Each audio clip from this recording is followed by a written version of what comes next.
Does it suddenly seem that you're surrounded by narcissists? Last week, I met an unhappily married couple who were each pointing the finger at each other. "You're a narcissist," she said. "No, you're the narcissist," he fired back. And in truth, the term didn't fit very well for either of them. I have news for you. Not every difficult person is a narcissist. Every narcissist may be a jerk, but not all jerks are narcissists. Everyone's talking about narcissistic abuse, narcissistic personality disorder, pathological narcissism. The jargon is everywhere, and there's tremendous confusion about the terminology and how it's been applied. Narcissistic personality disorder, abbreviated as NPD, is a big problem. But there are many other personality problems that can also cause a person to behave unkindly or even abusively. In this video, I'm going to explain a bit more about what they are. I'm psychotherapist Shavaun Scott, and on this channel, I answer your questions on everything related to psychology, relationships, and mental health. If you enjoy this program, please like it and feel free to subscribe to my channel. I'd say at least half of the people who go to therapy are there because someone they're connected to has a personality disorder. One of the first things I learned in grad school is that most people with personality disorders don't go to therapy. The people who go to therapy are those who have to deal with them. Their loved ones are the ones who suffer, and they're most apt to reach out for help. Let's start with some definitions. First, let me clarify the construct of personality. This is our characteristic way of perceiving, thinking, relating, and behaving that develops during childhood, is consistent over time, and is pervasive in a variety of settings. When a person has a pattern of maladaptive, aberrant ways of engaging with the world that impairs their life and relationships in a significant way, they may fall into the personality disorder category. It's not a temporary problem or something that only happens during stress. It's essentially who they are. Our Diagnostic and Statistical Manual of Mental Disorders, the guide we use to diagnose, identifies 10 separate personality disorders, and about 15% of the total population falls into one or more of the categories. These 10 disorders are clustered into 3 groups that share common characteristics, groups A, B, and C. Narcissism is found in cluster B, along with other disorders that share common traits. Cluster B is known as the erratic and dramatic cluster. They cause a lot of problems. I'll break that down in a bit, but let me emphasize again the first point. Not all difficult people meet the criteria for a personality disorder diagnosis. Many other problems can make a person sometimes unkind, non-empathic, or even abusive. Extreme anxiety, depression, substance abuse, for example. But if the behavior is not consistent and chronic over their lifespan, if it wasn't becoming apparent as a pattern by the time they became an adolescent, it's not a personality disorder, it's something else. And it's important to understand the differences if we're trying to navigate a relationship with a difficult person, or if we're trying to figure ourselves out. Since we're focusing on narcissism, let's define the term. The word narcissist is often used as shorthand for someone with NPD, narcissistic personality disorder. But in truth, narcissism is a normal human trait that exists on a continuum. Everyone is capable of being a bit narcissistic in certain ways, and it typically doesn't cause problems. In fact, a little bit of narcissism is healthy.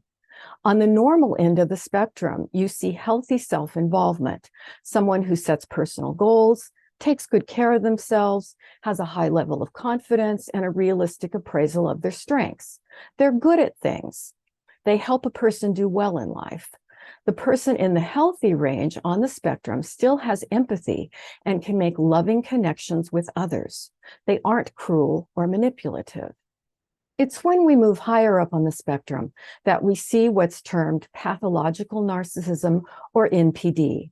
Now, I'll give you the 9 symptom criteria for NPD that are listed in the DSM, but only 5 are required for the diagnosis, which can only be made by a licensed mental health clinician. My favorite acronym for these is Special Me. Begins with S, a sense of self-importance. P, a preoccupation with power, beauty, or success. E, entitled. C, can only be understood or be around other people who are special or important. I, they're interpersonally exploitative. They do things for their own gain, like they date you to make them look good. A, they're arrogant. L, they lack empathy. M, they must be admired. And E, they're envious of others or believe that others are envious of them. So again, many people have some of these characteristics, but it takes 5 in a really extreme degree to meet the diagnosis of NPD. You can find many extreme narcissists who have all 9 criteria, but this is also on a spectrum. Some people are much worse than others. Now, remember, only a licensed mental health clinician can give the diagnosis, but this may never happen because people with NPD usually don't seek therapy. Typically, they don't think anything is wrong with them. It's everyone else in their life that's the problem.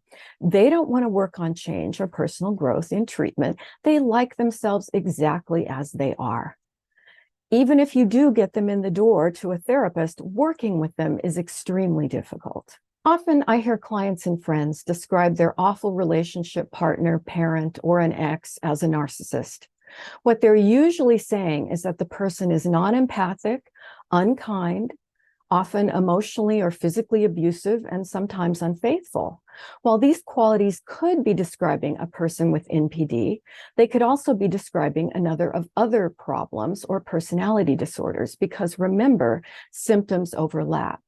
And sometimes when I've met the partner in person, I've found that, in fact, the person fits more closely with another diagnosis, for example, antisocial personality disorder, which is akin to being a psychopath. And that person is also manipulative and self-serving, but additionally has a pattern of violating social rules or breaking laws, and they have a greater capacity for cruelty and violence. Now, another personality disorder that some confuse with narcissism that seldom gets talked about is obsessive-compulsive personality disorder. Now, that's not to be confused with obsessive compulsive disorder. The names are unfortunately similar, but they're very different things. We hear more about OCD, obsessive compulsive disorder, in the media. This is not a personality disorder. It's a type of mental illness in which a person has excessive intrusive thoughts, obsessions, and performs ritualized actions in response to those thoughts. The classic example of this is the person who has fears about germs or contamination and feels compelled to engage in hand washing over and over again. Some people have to touch objects or count or order things symmetrically. OCD responds well to therapy, and often psychotropic medications help. But we're not talking about OCD here. We're talking about OCPD, the personality disorder. OCPD is characterized by rigid perfectionism, inflexibility, workaholism, and a narrow range of emotional expression. The person with OCPD is preoccupied with being in control. They're not warm, flexible, or open-minded. Instead, they're hypermoral, self-righteous, never admit they're wrong, and always choose work-related activities over relationships. You do not want a person with OCPD as your parent. They're hard on you. In relationships, they're not nurturing or demonstrative. They tend to be critical of everyone in their lives. They're miserly with money, hypermoral, self-righteous, and in the workplace, they make terrible supervisors. They expect everyone to work inhumane hours, they're demanding, critical, and they don't pay well. And they always believe they're right. It's not the kind of boss you want to have. Now, OCPD traits can overlap with NPD in the areas of perfectionism, gaining a sense of superiority from their work status, being self-righteous and controlling, and having limited empathy. But one difference is that people with OCPD get annoyed with interpersonal relationships, while narcissists feed off them and they need them. Now, antisocial personality disorder, NPD, and OCPD all share the quality of being very low in empathy. They're all very difficult people to be in a relationship, and they make their partners and children feel terrible. But let me throw in one more that gets confused here.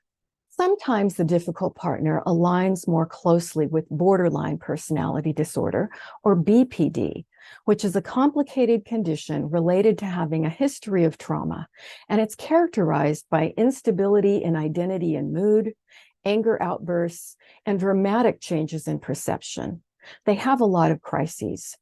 People with BPD can be very self-involved and angry, which overlaps with the other disorders. However, when they're not in a crisis, they tend to have excessive empathy. They can also be very self-critical. Some major difference is that the people with BPD are more apt to seek treatment and to benefit from it than people with the other disorders I mentioned. The key point here is overlapping traits. Obviously, this gets very complicated, and to make it even more so, real people often have a blend of traits from several of these disorders. They aren't so easily pigeonholed into just one. Real people don't fit into a neat category in the book all the time, and this is what makes diagnosis so challenging. In real life, you can find a person with personality characteristics of NPD, BPD, OCPD, and antisocial personality all mixed together. And there are still 6 more personality disorders that we haven't even talked about today.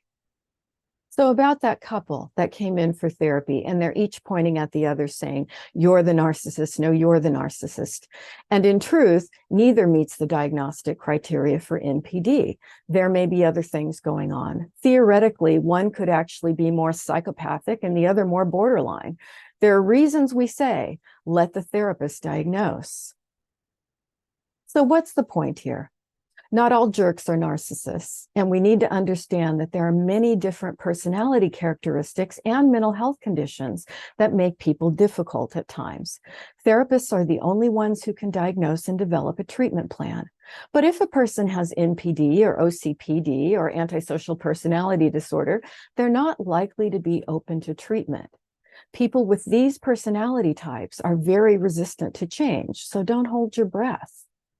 If someone in your world is making you miserable, do what millions of others have done. Get help for yourself and change your way of relating to them, learning how to develop boundaries that will protect you. They may have NPD, BPD, OCPD, or something else, and you cannot change or fix them if they do, but you can learn how to not let their behavior influence your life. I'll be making additional videos specifically on pathological love relationships involving people with cluster B disorders, which is my preferred term for these extremely difficult personality types. They do cause tremendous pain, and if we're connected to one of them, we need to know what to do.